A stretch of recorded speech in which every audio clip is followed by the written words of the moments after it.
In this tutorial, I'm going to show you how to blend with 2 markers using any paper in a bouncy lettering style. Hello lettering friend! February 2023 marks the 2nd anniversary of my book, Handlettering for Beginners, being published. So to celebrate, we're going to do some fun font projects together from the end of the book. This blending technique is so simple. All you need is 2 brush pens and any paper. And if you want to use more colors, you can add some rainbow colors like in this one. So first of all, we're going to pull out this font style from my book. This is the Elegant Script style. This font is really fun because here's where you see how I start bouncing my letters, and I'm going to give you a little quick tutorial on how to bounce your own letters. But I hope seeing these worksheets gives you an idea of how this might look. I'm using the Faber-Castell Pit Artist brush pens. These ones are really great small or medium brush pens, especially if you love a firm brush tip. So the thing about bouncy lettering, you see here how I have bounced some of my letters. They are not all on the same baseline, but as you start lettering words, your letters might change and you might bounce them in different places depending on which letters you're combining and the overall look of the word. Before we get into the blending tutorial, let me quickly show you 3 rules of bounce lettering. Now, I do have a full video on this. I'll link that below, but this is just a brief overview to get you started. Number 1 is to change the baseline.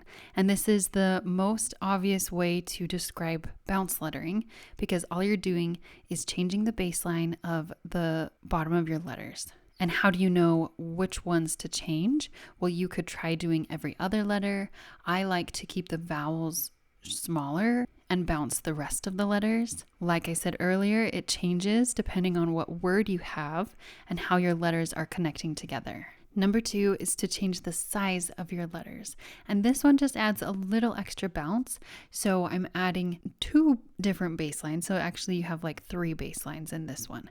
So I am making some of the letters even smaller and some of the letters even longer. So now there's not just 2 baselines because we're changing the size. This is just another way to get yourself started in bounce lettering. And number 3 is to change the spacing. This is where you have a little bit more of a dramatic effect because the spacing of the letters are spread apart even more. You can tell that the baseline is so different and it's just adding even more of an elegant, dainty look. So I hope this brief overview gives you an idea of how to start bouncing in your own letters.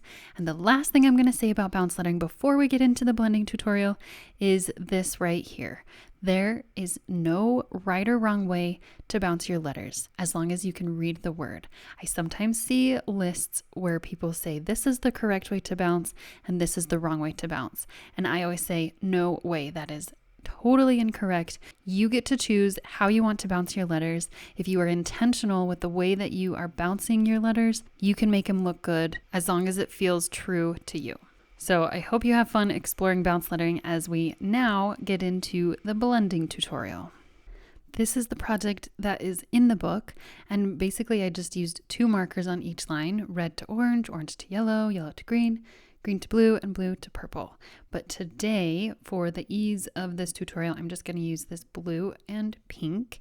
And these are my Karin Markers. I really love them a lot.